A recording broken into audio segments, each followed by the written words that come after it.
कहते हैं कि राजनीति में कब क्या हो जाए पता नहीं। महाराष्ट्र की राजनीति इसका सबसे बेहतरीन उदाहरण है।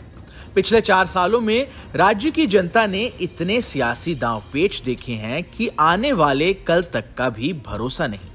कभी अजीत पवार की वजह से महाविकास अघाड़ी सरकार से अलग होकर बीजेपी खेमे में आने वाले एकनाथ शिंदे अब खुद अजीत पवार का स्वागत करते दिखाई दे रहे हैं।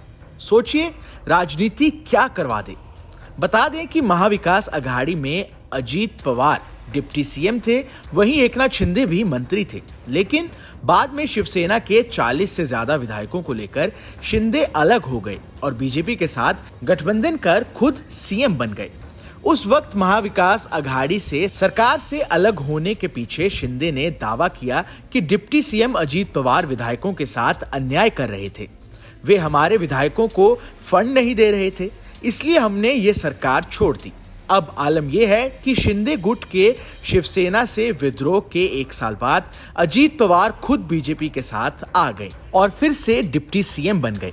ऐसे में बड़ा सवाल है कि अजीत पवार को शिवसेना बीजेपी गठबंधन में शामिल करने में क्या शिंदे की सहमति थी, और अगर नहीं थी तो फिर अजीत की एंट्रीज ने क्या एकनाथ शिंदे की मुश्किलें बढ़ा दी हैं।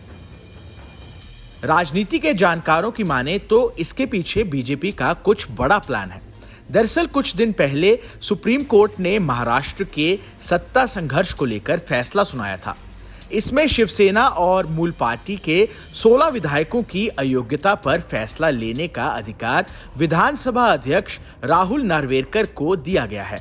उद्धव बालासाहेब ठाकरे की शिवसेना कह रही है कि एक निश्चित समय के भीतर इस पर फैसला लेना जरूरी है, लेकिन सत्ता पक्ष का कहना है कि राष्ट्रपति जितना भी चाहें समय ले सकते हैं, ये उनका अधिकार है।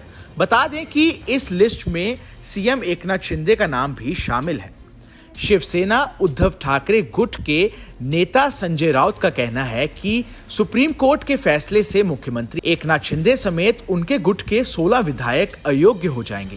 कानून की कोई भी खामी उन्हें नहीं बचा सकती। राउत का मानना है कि शिंदे सरकार के अस्थिर होने का खतरा बरकरार है, इसलिए अजीत पवार को सरकार में शामिल कराया गया है। राउत का मानना है कि एकनाथ शिंदे को अयोग्य ठहराए जाने के बाद अगले कुछ दिनों में राज्य को नया मुख्यमंत्री मिलेगा। ये भविष्यवाणी नहीं बल्कि मेरी राय है। संजय राउत का ये भी कहना है कि शरद पवार को यकीन था कि अजीत पवार बीजेपी के साथ जाएंगे। वहीं जानकारों की माने तो शिंदे और 15 अन्य विधायक अयोग्य ठहराए जाते हैं तो ये योजना उस गैप को भरने के लिए बनाई गई है।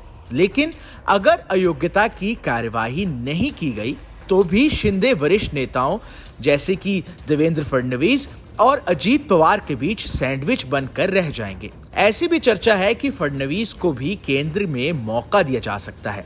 फिर भी फडणवीस का फोकस राज्य पर रहेगा। विधायकों की अयोग्यता का निर्णय विधानसभा अध्यक्ष राहुल नार्वेकर के लिए अहम है। अगर फैसला शिंदे गुट के पक्ष में आया तो इससे व्यक्तिगत तौर पर उन पर और राष्ट्रपति की भूमिका पर सवाल उठ सकते हैं। उन्होंने बयान दिया था कि मैं साहसिक फैसला लूंगा। Team news nation.